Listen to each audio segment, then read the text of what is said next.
अस्सलामुअलैकुम रहमतुल्लाहि वबरकातुहू। आज शहर कोला जो आरटी ऑफिस के सामने जो कोकनपल्ली का ब्रिज है, ब्रिज के पास कांग्रेस के जो तमाम जो लीडर्स हैं बीजेपी के खिलाफ जो नारेबाजी लगा, तो आप देख सकते हैं हमारे चैनल के जरिए से। अस्सलामुअलैकुम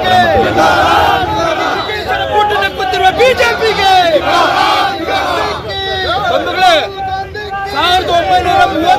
ಸ್ಥಾಪನೆ ಆಗಿರ್ತಕ್ಕಂಥ ನ್ಯಾಷನಲ್ ಹೆರಾಲ್ಡ್ ಪಕ್ಷವನ್ನ 1948ರಲ್ಲಿ ಬ್ರಿಟಿಷ್ ಸರ್ಕಾರ ನಿಷೇಧ ಮಾಡಿತ್ತು.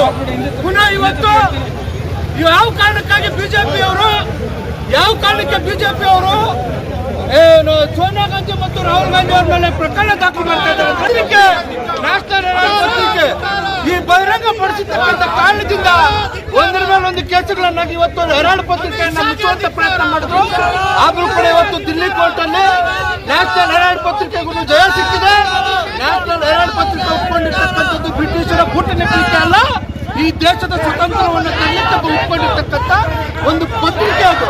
ಆ ಪತ್ರಿಕೆಯನ್ನು ದಮನ ಮಾಡ್ತಕ್ಕಂಥದ್ದು, ಆ ಪತ್ರಿಕೆಯ ಸ್ಥಾಪಕರಾಗಿರ್ತಕ್ಕಂಥ ಜವಾಹರ್ಲಾಲ್ ನೆಹರು ಮತ್ತು ಆ ಕುಟುಂಬದವರ ಮೇಲೆ ಇವತ್ತು ದೌರ್ಜನ್ಯ ಮಾಡ್ತಾ ಇರ್ತಕ್ಕಂಥ ಬ್ರಿಟಿಷರು ಮಾಡಿರ್ತಕ್ಕಂಥದ್ದನ್ನ ಇವತ್ತು ಬಿಜೆಪಿ ಮಾಡ್ತಾ ಇದ್ದಾರೆ. ಇದು ಸತತವಾಗಿ ರಾಹುಲ್ ಗಾಂಧಿ ಮತ್ತು ಸೋನಿಯಾ ಗಾಂಧಿ ಅವರನ್ನ, ಇಡೀ ಕಾಂಗ್ರೆಸ್ ಪಕ್ಷದ ನಾಯಕರನ್ನ ಇದನ್ನು ಇಟ್ಕೊಂಡು ಅವರನ್ನು ಕುಗ್ಗಿಸಲಿಕ್ಕೆ ಹೋಗ್ತಾ ಇರ್ತಕ್ಕಂಥ ಪ್ರಯತ್ನವನ್ನು ಎಂದೂ ಕೂಡ ನಡೆಯೋದಿಲ್ಲ.